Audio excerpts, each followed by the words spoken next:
Hello, this is DC Hammer, and this is the DC Hammer Show. So we're on another Open Mind Friday event, and today we have several core members of the team available here, and we've got folks that'll be chiming in as we go through the content for today. Today I thought we'd start with a piece by Alex Thompson. Alex Thompson used to be a member of GCHQ in the United Kingdom. Don't hold that against him. I think he was a white hat when he was in that organization, and now he appears routinely with the Alternative View conferences. On the description on this video, I'll put in the link where you can go to see Alternative View conferences, and apparently they meet every year, and this last year it was AV9. They sequentially number them as they do their content. So the 9th conference occurred last year. They've titled their videos AV9 and then subsets of that. And the one that we're going to be talking about today is his presentation, and it's called Inventors of Evil Things, Exposing Those Who See the World as Their Fiefdom and Humanity as Livestock. And then on the opening slide of this presentation, Alex Thompson quoted from the Bible, from Romans 1:28.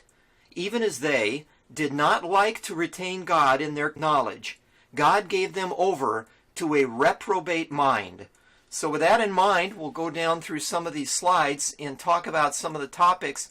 It's wide-ranging, and Alex Thompson does an outstanding job of illuminating a lot of issues that are historical, go into religious views, a variety of political concepts. He talks about how the financial world has evolved over time, the controlling families, and a variety of other things that are, I think, important today to put into perspective. And he does a really good job of connecting dots. And so we'll start off with this first slide, and then we'll have the other folks that will be participating. Arrow, you want to say hi? Hey, I'm glad to be here. This is great stuff. And Abigail? Hello all, and thank you, DC, for inviting us. And welcome, Brainstorm. And then Bandit? Welcome, audience. I'm glad to be here. Thanks for having me. Yeah, great. And then Troll Whisperer. Sounds good. Thanks for inviting me. So as Alex Thompson started this presentation, and this was at the AV9 conference, he talks about what is a fiefdom. A fiefdom, which is a formal term from medieval history, is a domain, a physically delineated domain, where profit from bodies and souls, this is discussed in the Bible, trading in souls, is reserved to a particular bloodline, so a secret order of descent through non-overt family descent. And it's an area where human misery is the preserve of that bloodline. Anyone else who tries to profit from human misery will get turfed out. The issue is, in his mind, I think if you were to distill this down to the nut of what he's talking about, is the elites of the world, over time and going far back, centuries back, have developed this approach to humanity that has prompted them to believe that we are nothing more than cattle, that we are nothing more than creatures that are to be manipulated, groomed, bred, raised, slaughtered, whatever it is that they choose to do with us, sacrificed at times, and it's kind of like a feudal lord and serf. Fiefdoms are like pyramids, and they're granular. So if you go down to a lower level, you get smaller fiefdoms, and you're able to operate in this town, and this corrupt bunch run that town council, and so on. It's very, very territorial. He talks about this in terms of them having, the elites having created franchises. They are all connected through their bloodlines. The title to a fiefdom isn't constant. It transfers by shuffling people around, even within a single bloodline. If Rothschild number 1 isn't performing too well, he'll be replaced by Rothschild number 2, the heir and the spare idea. See themselves as our father, and they use deceit, jealousy, and other techniques in order to keep their quote-unquote kids in line. Any thoughts on all that? Yeah, they're basically, in a word, predatory on other humans. And we know humans are predators, and we were hunter-gatherers and all that kind of stuff. But these are humans that prey on other humans. So I think it's the predatory predisposition gone awry. And Alex also brought up several times that they have a disdain for humanity, that they truly don't like humanity. And feudal lords are like their father. If you know the quotation, "Ye are of your father, the devil," They are like their father. They are deceitful, jealous, and misanthropic, meaning human-hating. It's hard for us to imagine this because we love humanity, don't we? And most people do, but if you are in one of these systems, if you're born into these bloodlines or co-opted into them, you hate humanity with as much passion as the spiritual enemy of mankind hates humanity. What is a fiefdom? And underneath there, just a few lines down, is failing lords are sacrificed. And immediately when I saw that line, and Alex doesn't mention it in his presentation, but I thought of Harvey Weinstein. And that's what happened to Harvey Weinstein. He's a failed lord. He got sacrificed. Yeah, and as long as he was doing exactly what the deep state, the shadow government, the whatever you want to call it, and those representatives of the bloodlines today, and later as we go through some of these slides, you'll see exactly what those bloodlines are and how people are connected to it. But as soon as you're off the reservation, you may try to expose the darkness of what they represent. You somehow become a threat to them. Then they either jettison you, you are, as Arrow is saying, sacrificed, and that could be not just sacrificed as in thrown out of their group, but sacrificed as in human sacrifice, actually executed, and who knows what they do after you're executed to your body, but bottom line is you're no longer any use, so you're thrown aside, and they continue down their own path. Well, we can even think of ex-presidents that were assassinated. I see them in that same context. And maybe what happened with John F. Kennedy, when he then started to shine the light on some of the darkness, he talked about the secret societies. He talked about the need to break up the CIA into 1,000 pieces. And within a year after saying those words, he was assassinated. And at first, it depends on where you are in the spectrum, whether you believe that E. Harvey Oswald was really the only shooter and things like that.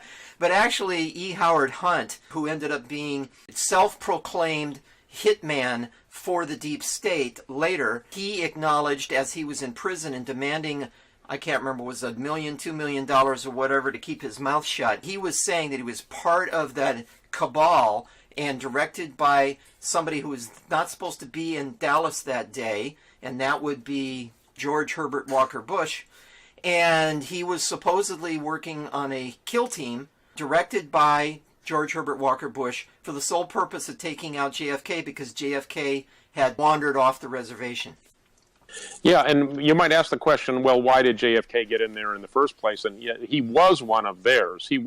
His father was actually an ambassador to England and came out for Hitler. This is Joseph Kennedy, that was the father of Jack Kennedy, our former president. And basically, the father got washed up in politics because Hitler did not pan out to be so victorious as they had first expected. So there was this taint within the Kennedy family that he knew he had to pass on the legacy to his son. So this is what these elites do. They pass on this legacy, but that doesn't guarantee that their progeny is going to have the same worldview. And let's not forget that he brings it up later, and we'll go to that slide eventually, I'm sure, is the 13 bloodlines. The Kennedys were one of the 13 bloodlines. Yep. If you read some of the deeper materials, Springmeier, for example, or Robin de Ruyter, you'll find what they have determined, and they've worked hard at this and put themselves at personal risk. So, again, I give them benefit of the doubt. They're serious historians. They've worked out the 13 bloodlines, and these are the people who really control the world, okay? I'm not going to read it all out. Astor, Bundy, Collins, half of them are British-dominated, okay? Astor, Bundy, Collins, Dupont, Freeman, Kennedy, Lee.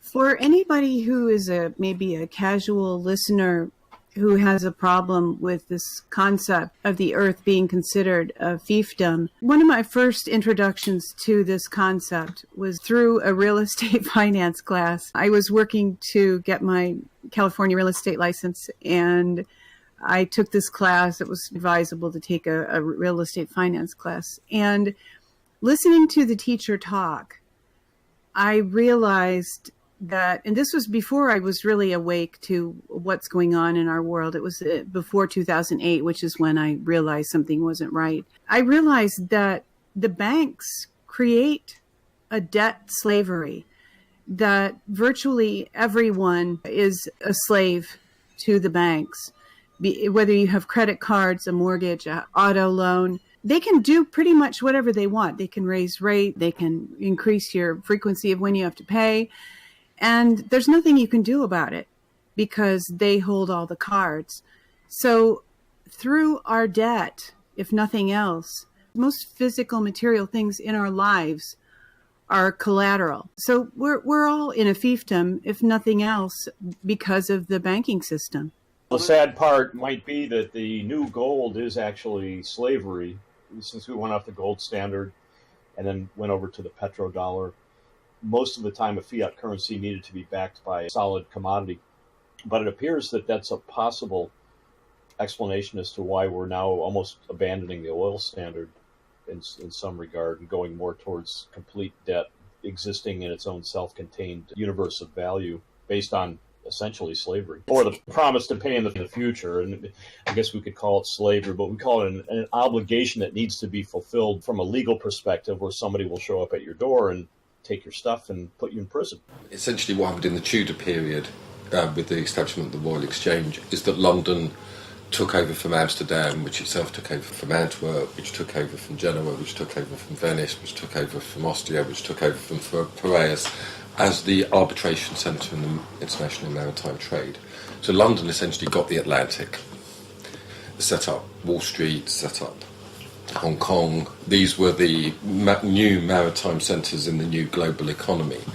And it's interesting how Alex Thompson kind of weaves the narrative by starting out in the ancient times and working his way forward and showing exactly how this entire system, if you want to call it that, has evolved over time and has gone from the early times up through the point when Egypt was the ruler of the world. He talks about how then what was happening with the bloodlines and the families and the control systems that were put into place in Egypt then were transferred over to the British Isles, and that then became a hub, the United Kingdom as we call it, a hub for a lot of this nefarious behind-the-scenes control activity.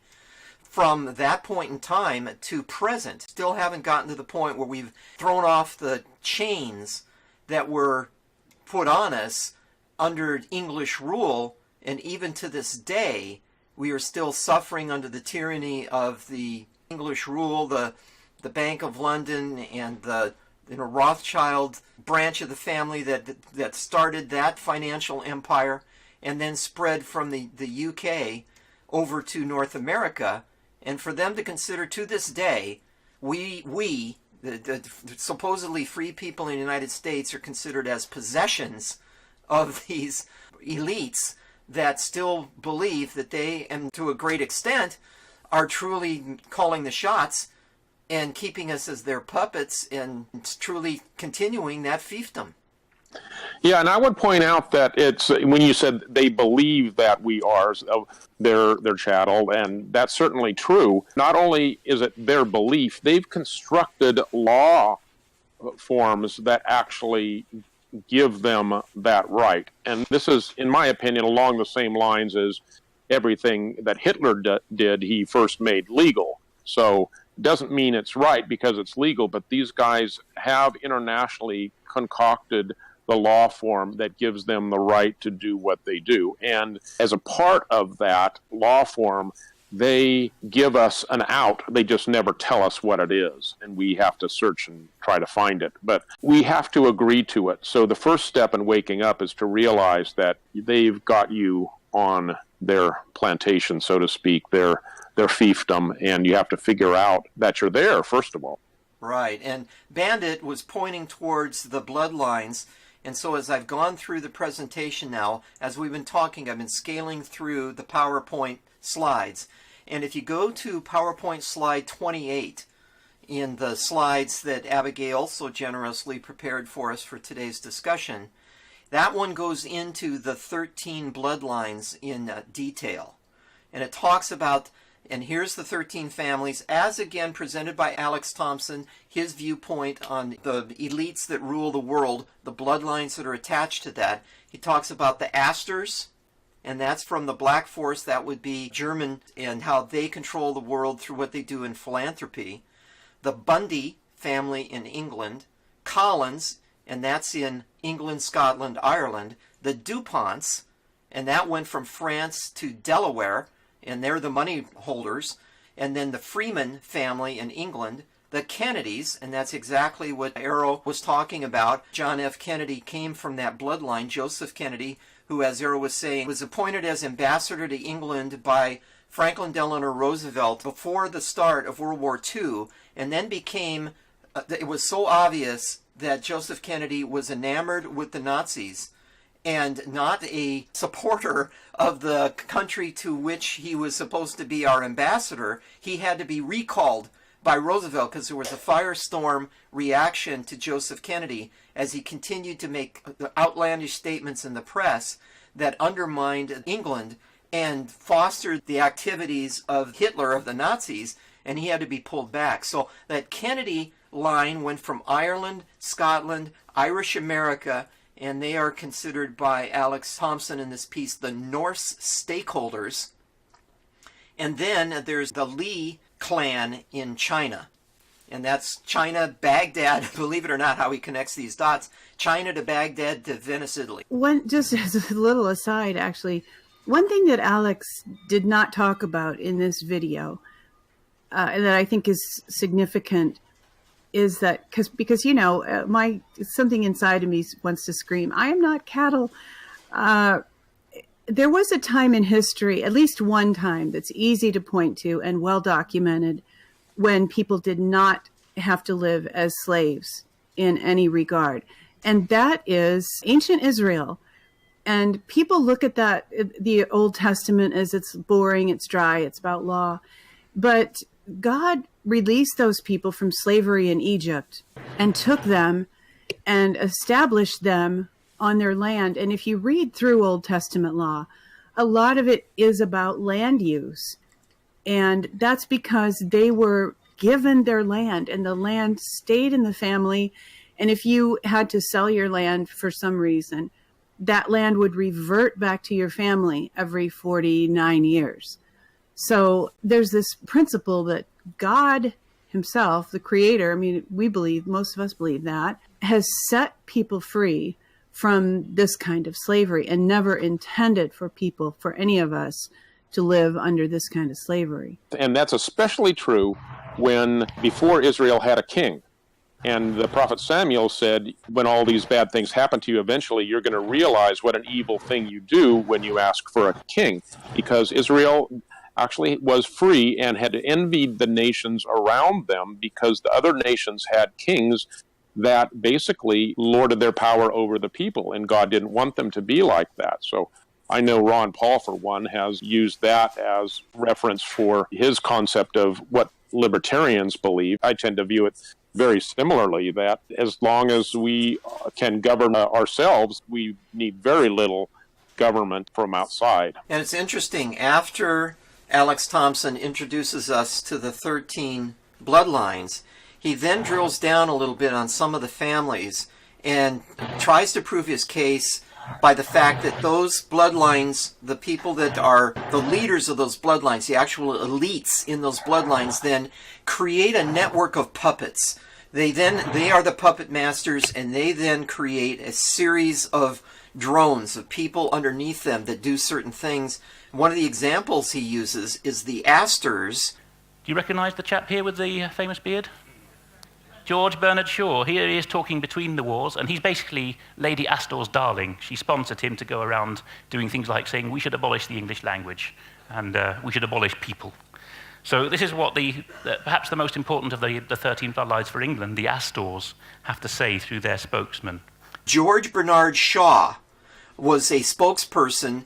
If you take a look at some of the writings of George Bernard Shaw for the Astors over time, a fact that I had not known until Alex Thompson brought this to attention, and about the fact that George Bernard Shaw several times praised dictators, but again, the dictators would have been then, again, puppets reporting to these puppet masters, and people like the Astors wanted discussion to take place around, but actually praising people, just like Joseph Kennedy praising Hitler, and you've got George Bernard Shaw praising other dictators, it's interesting. George Bernard Shaw praised Hitler, Mussolini, and Stalin at different times. He's talking about what to do with humanity if the bloodlines get their way. The popular British playwright Bernard Shaw supported Hitler in the mass media. The left supported Hitler not because he deceived them. They knew Hitler would kill. He said he would. In fact, it was why they supported him. You must all know half a dozen people at least who are no use in this world, who are more trouble than they are worth. Just put him there and say, sir or madam, now will you be kind enough to justify your existence? If you can't justify your existence, if you're not pulling your weight in the social vote, if you're not producing as much as you consume, or perhaps a little more, then clearly we cannot use the big organization of our society for the purpose of keeping you alive.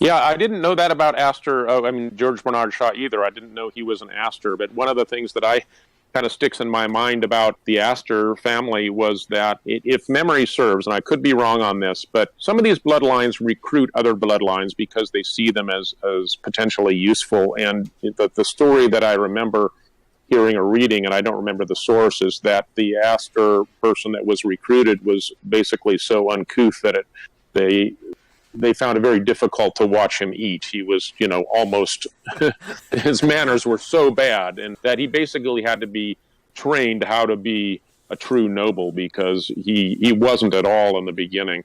And it just reminds me of the film Trading Places. I associate the Astors with Eddie Murphy, so that's just me. I'll just throw that out there. Keep in mind that George Bernard Shaw was really important in the Fabian Society. And that's got the connection to Annie Besant. She was like second in charge of Theosophical Society, so that's that connection. That's where the Luciferian doctrine came in. And the Theosophical Society, of course, is German in origin, and you'll see a lot of links between the Germans and the British, and we know that the British crown itself was actually usurped by Germans. That's a tricky point, though, because Blavatsky is actually the one that started the society officially, and she's a Russian. She was married to some really, I don't know if a nobleman or just some really rich guy, but she just traveled around. But if you actually study Kabbalah, theosophy is what they call, it means God wisdom, so it's Kabbalistic. Yeah. ADC, before we moved on, I know that you're going forward in these slides, but there was a point that I really wanted to hit on an earlier one. Could you go back to 25 or so in that range? Absolutely. And I wanted to talk about this. Earlier, actually, he does some slides that are a little bit less big picture, but it helps to look at the big picture. Sure, go ahead. What he says is that these guys create a network all over the world, and they have these things, monuments or whatever, that point to other places. And when he was explaining all of that, and then they assign, these guys pick their fiefdoms and they assign their rulers to their fiefdoms. And this is kind of a map of their fiefdoms, which the slide is captured, Grid of the Gods. But what I thought of when I saw this whole thing was tagging that gangs do. And I said, these guys are just a big gang, and they're just tagging the whole earth. Right. That's all I wanted to go back there for, because that's the point that, to me, ties it together. Is like, what are they doing? Well, they're just tagging like a gang, and that's all they are. Right, and there's a couple different representations of what he calls that grid, and it's been presented by different people over the time, and then he included it in his presentation. And it's amazing that as Alex Thompson was connecting the dots about these bloodlines and talking about how certain bloodlines are related to certain activities, whether it be the Astors in religion and philanthropy and the Bundys in mind control. The Collins, he indicates, are connected to military issues. The DuPonts in chemicals, munitions, and money. The Freemans, he calls it the Priory of Zion, the mind control. And then the Kennedys from the Norse lines, and they're the stakeholders. And then again, the Lees in China and their connection to other places on the globe, marking their territory. And once they mark it, then I think another point you were making, Arrow, is they may combine bloodline members. The elites may cross-pollinate, or whatever you want to call it, and then use that as additional methods for them to push out whatever activities they're involved in to ensure that they dominate the cattle. They keep the cattle in the pen by using all of that networking and cross bloodlines and territorial fencing, or whatever you want to call it. I was going to bring this up earlier. He doesn't have all 13 bloodlines shown on the slide. And in the video, he mentions Onassis. So I kind of wondered, I realized she wasn't blood Onassis, but she had his money. Right. And so there you connect in the Kennedys and the Onassises. I just a thought. Sure. Jacqueline? Bouvier. She was in a French and probably an elitist bloodline derivative family to begin with, and then married John Kennedy. And then you're right, after the assassination, she went on then to marry one of the richest, at that time, billionaires of the world, Ari Onassis. He was a shipping magnate, and for her to kind of continue being connected to the elites. Well, it's true. Once you're in their club, you never get out unless you betray them, and then you're killed. So she really didn't have much choice. And it's interesting, going further down through the slides, I'm taking a look at the slide number 33 right now. It's Foundations of Illuminism. And it talks about a variety of different takes on wisdom and control. And one of the things that caught my eye is he's talking about, and just as in Rules for Radicals, that book was dedicated to Lucifer, in this slide that Alex Thompson was using in order to connect some dots on who's really in control here, it talks about how these elite families and the bloodlines consider Lucifer as, quote-unquote, their Lord and Savior. Because he's such a great guy. I don't know, that just struck me. Well, that's going to be touching in on the Gnostic variations. My own interpretation of that is that Gnosticism, at least the way that I read it, doesn't seem like it's all that bad, but somehow you get from that to eating babies. I don't know how that works. Well, I have to, if the topic Gnosticism comes up, I got to recommend a book called The Gnostic Gospels by Elaine Pagels. And in that book, she goes through the Gnostic philosophy and contrasts it with Christianity as traditionally taught. And the contrast is stark. And it is, and she does it very value neutral. She is not saying one's better than the other. It's just very, very different. So I highly recommend that book.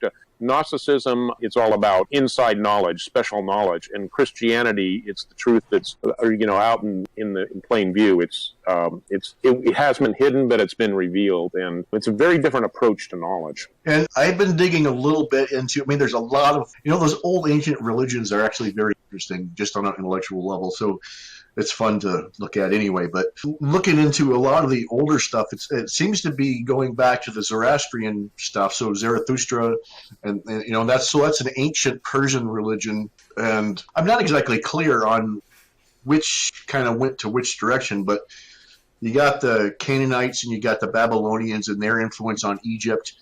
But you also have the Persians, and there's Zoroastrians, and that's the Magi or whatever they're called in the Bible. Magi. They were actually Persian mystics. So I mean, so that's likely Zoroastrian. But that's like where we get the notion of good and evil comes from that.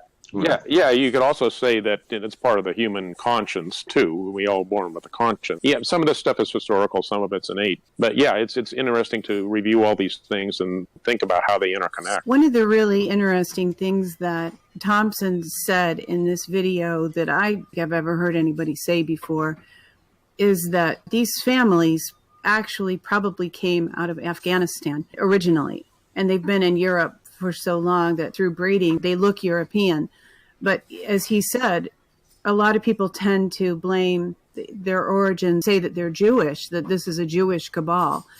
And he said, based on his research, that is not the case at all, that they're from somewhere in Asia and probably Afghanistan. Yeah, the Jewish thing really came in during the Middle Ages because the Christians figured out that biblically they weren't allowed to charge interest. But in order to have an economy that worked, you had to have some people that were moneylenders, and that task fell to the Jews because the Christians wouldn't do it. Something else that interested me as he goes through the different centuries in how the controlling elites have evolved their networks and what they have done to move into new sectors, new places of the world that are emerging, and to control them. He, for example, talks about how from England and Europe, you have these organizations, these trading blocks that were created at different times. You go into the 1700s, and for example, you have this one, the East India Company, and he talks about how it was formed in order to pull the opium trade away from the Mughals, from the people that were controlling it in China, and for the East India Company then to be the big opium provider, the big entity when it came to the drug trade, which I know that we're dealing even today with the issues on the southern border and the controlling of what the cartels are doing. But the cartels end up being kind of today's version of what the East India Company and other trading companies controlled not only by England, Great Britain at that time, but also by France, Germany, and Netherlands as they went to other, Spain and France, as they then spread out, and the elites were controlling a lot of what they were doing in other parts of the world in order to use opium to subjugate people and keep them as cattle and unable to think or to operate on a daily basis without taking orders from the elites. The influence of drugs and other intoxicants is pretty impressive, especially with the Kennedy family. I believe it was bootlegging. The opium trade in the 1800s spawned a lot of income for the major controlling elites that were in charge of the shipping lanes. And I think New York City basically was a pirate's haven, developed as sort of a freebooting way for people to come in, move the trade, and then develop families of Vanderbilts and the Astors.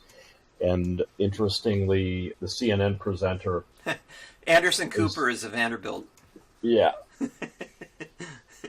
And on that note, he brought up the fact that England used pirates to control the oceans when they became the center of maritime law and such. They used pirates to keep other clubs, so to speak, out of their waters. Exactly. They play both sides of the game. And one of the main points that Alex Thompson is making here when he's talking about this setup of the opium wars and all of that and the East Indian Company, all of that, is that it is the corporate setup. That's the beginning of our modern world. And the corporation was originally intended as a way for people to pool their risk, and so that people couldn't go after deep pockets of rich people and get everything they had. If somebody died on one of their ships, they couldn't go after the people that were the owners of the ships or the company. Protected their liability. That was one of the main reasons corporations were founded. And of course that helped in the age of exploration to be able to have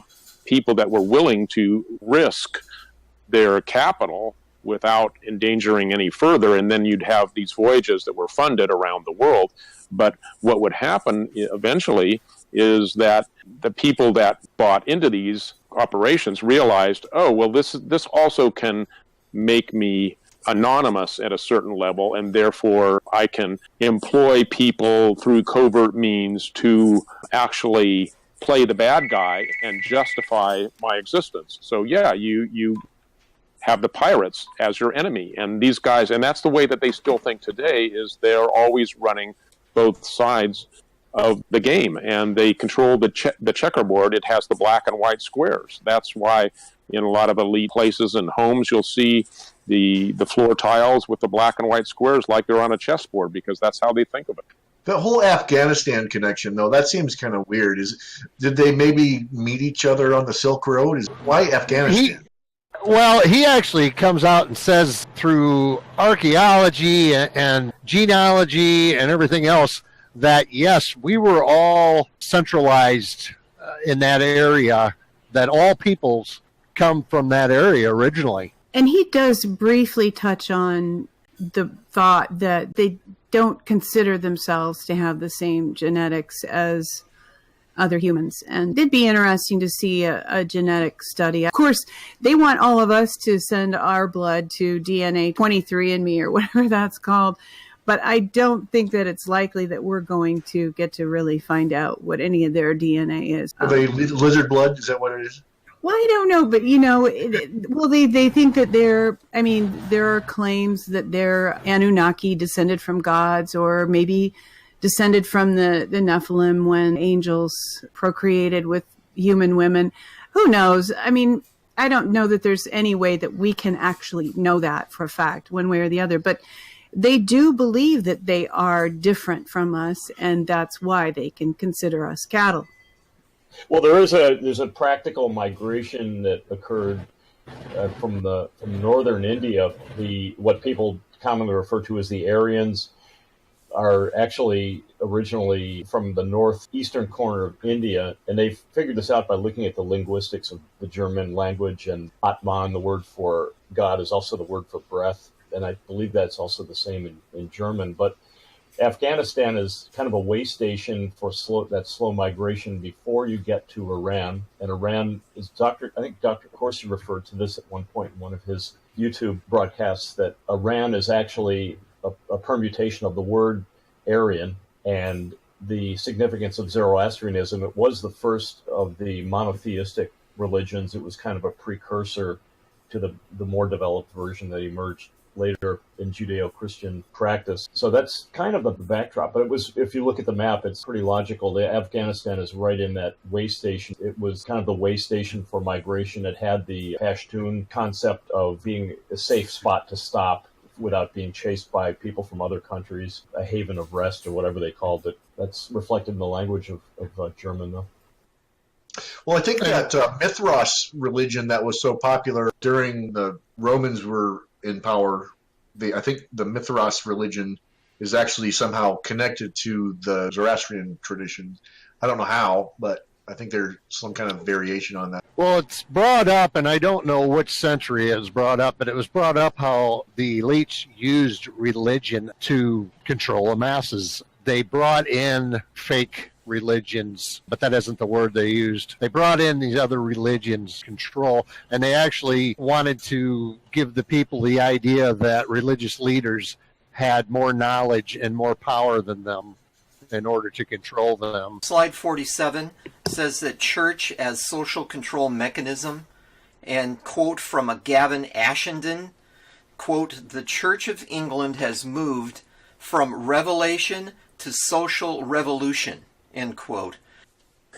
And again, I would point out that the Reformation was a threat to this control mechanism. And it's one of the reasons why the world really changed after that, and we became a lot more free because knowledge wasn't controlled by a certain class of people, the priest class, to that degree anymore. And then, of course, the Jesuits were formed in order to be a counter-Reformation to try to bring back the control of the hierarchy. Right, and then right after he talks about that concept, he goes on, Alex Thompson, to talk about cabals, the definition of a cabal, and how they're used in order to enable the bloodline elites to achieve their goals by networking and creating these organizations that then carry out the orders that the elites dictate in order for them to continue what the bloodlines want to be accomplished.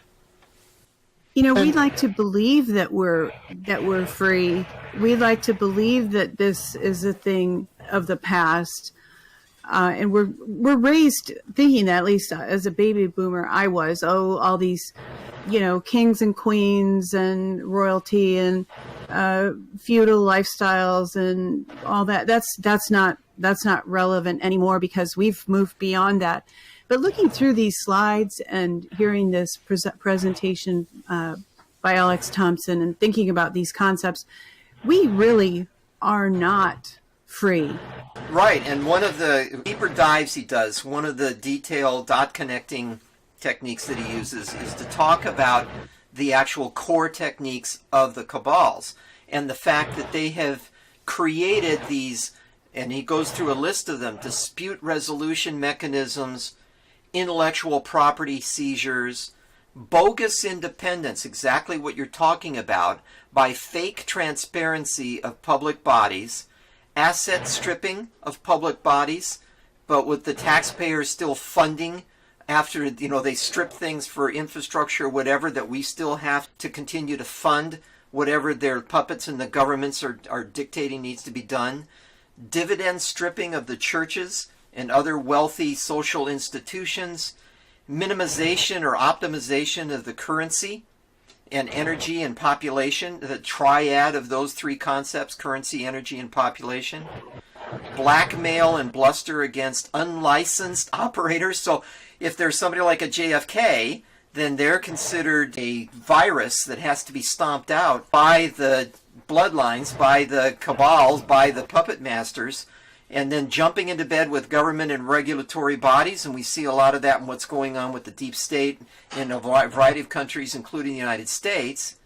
Psychographics to see what they can get away with, up to genocide. And you see a lot of the pushing of what's going on now, and the fact that in the state of New York in the United States now, it's being legalized in order to murder infants after they've already been born, or at least that's where they were headed in Virginia, and they were precursing that in New York by having it as the baby is being born, it could be terminated, and hyping to inflate value of worthless book assets and launder money, and then boiler rooms and shell companies to shuffle skipped assets around.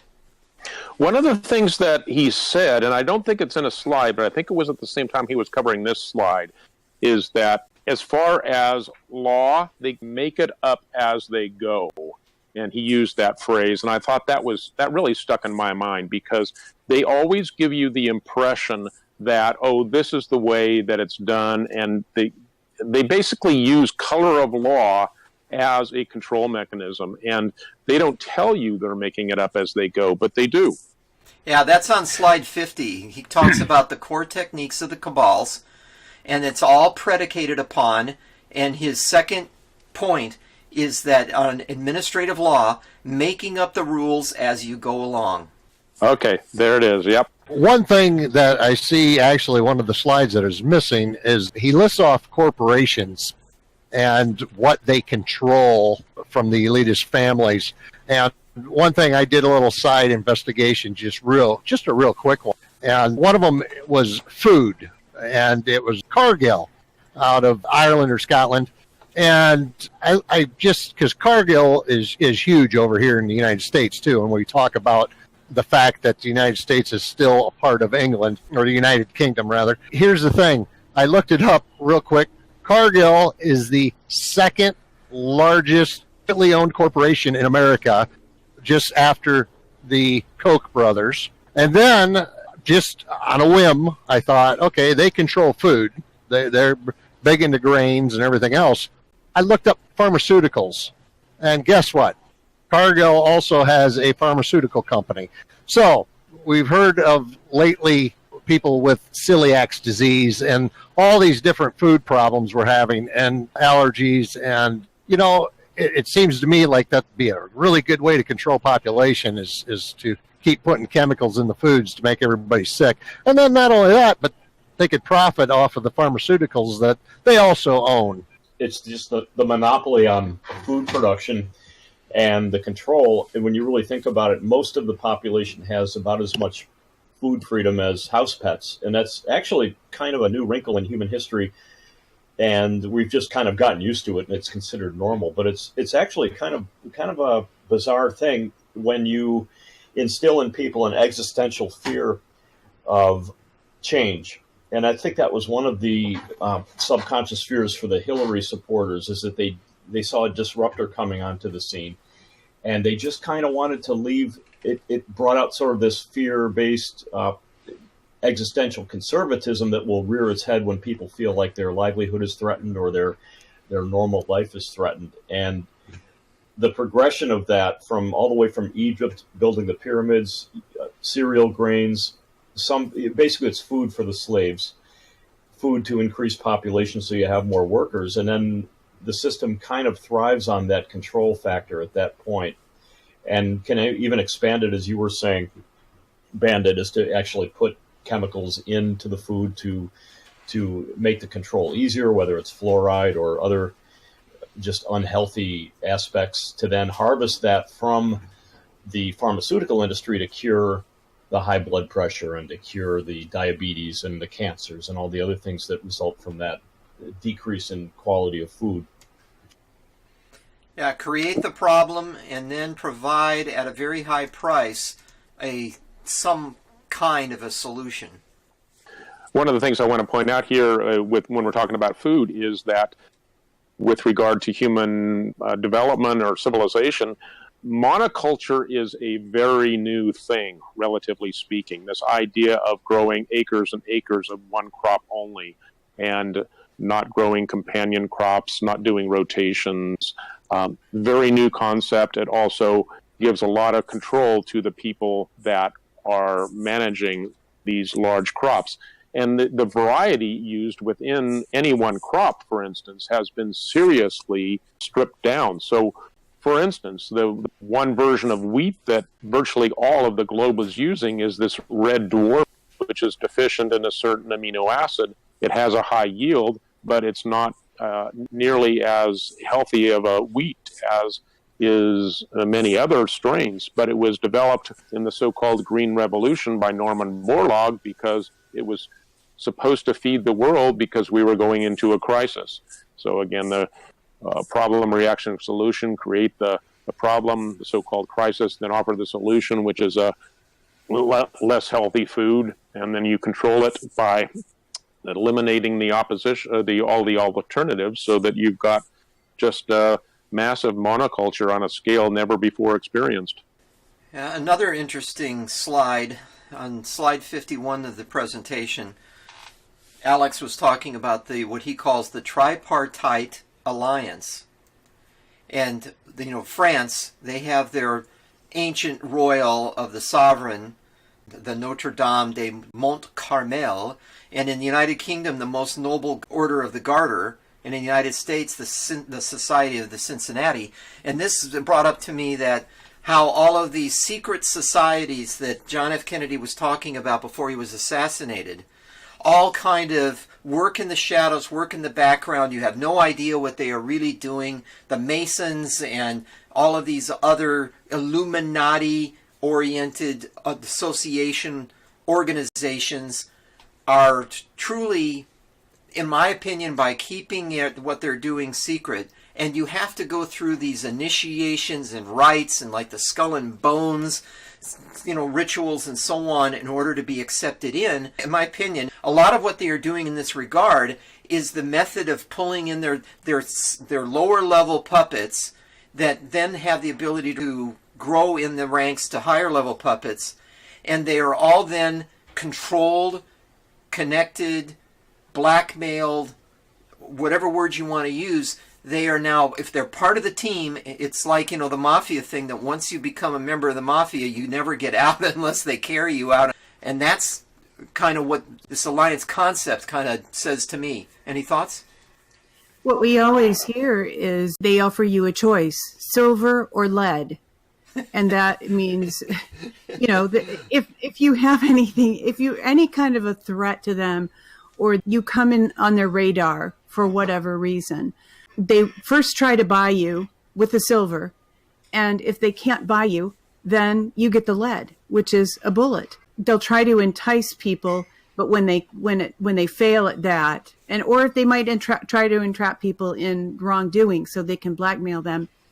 If they fail at that, they fail at the silver, then they kill you, and that's why we have the Clinton death list. Yeah, that's certainly true. But also, I was thinking about the kind of choices that almost all of these organizations use. I've heard the Masons do something like this, where they'll they're concerned about the ethics of the people that are a part of their group, so they'll offer you a kind of a test of choices, and then if you choose the honorable and the good, you're congratulated, you're patted on the back, and then you actually go off and are dealt with in the future as, one of their front men.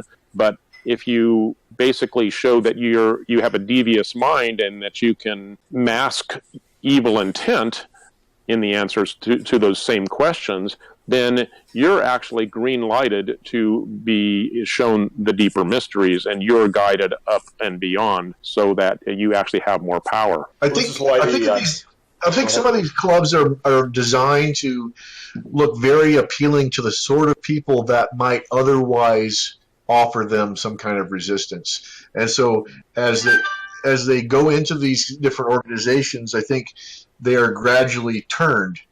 So they're transformed into something that they want the members to be, rather than what they would have been had they been more naturally, organically developed.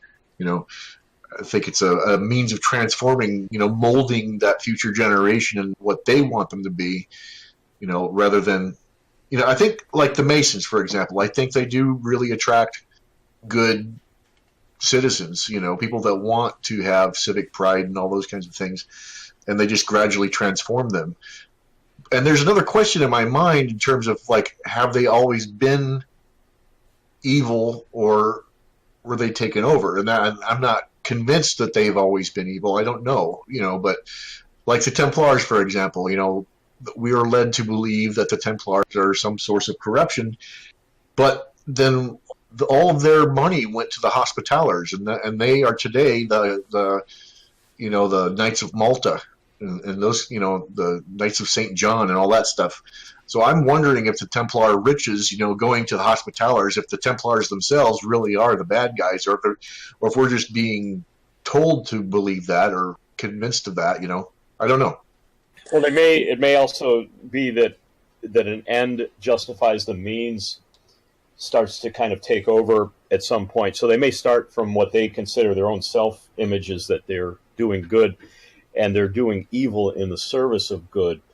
And then eventually that becomes a self-corrupting thing. But it's just one final point is the phenomenon of Donald Trump.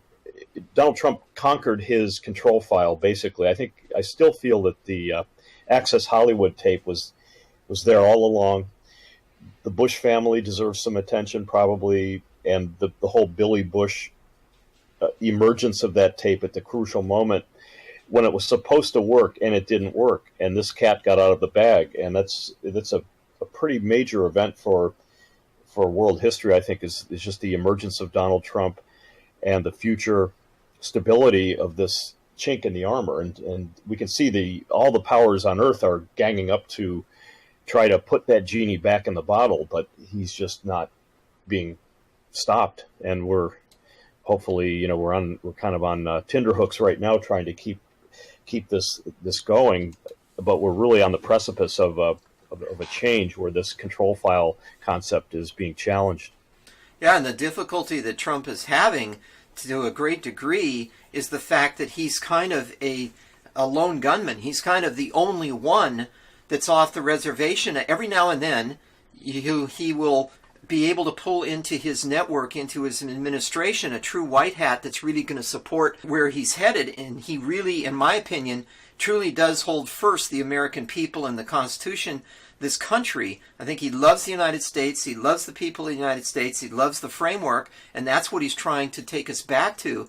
But every turn, every appointment, everything just seems to be so tenuous, so difficult, so hard to find people that are truly white hats in their own right, lovers of the country and Constitution, or if they were to begin with, that they may have been blackmailed or somehow brought into the dark side just by some control factor that's over there. You look at these people like Jeff Sessions and Chief Justice Roberts, and people that at the beginning, when they were being appointed or brought into their role, you thought, oh, this is it. He's got the great guy. This is a lot of change. Oh, man, that Jeff Sessions, he's really going to get it. And then they immediately, the wind goes out of it. They go in a different direction.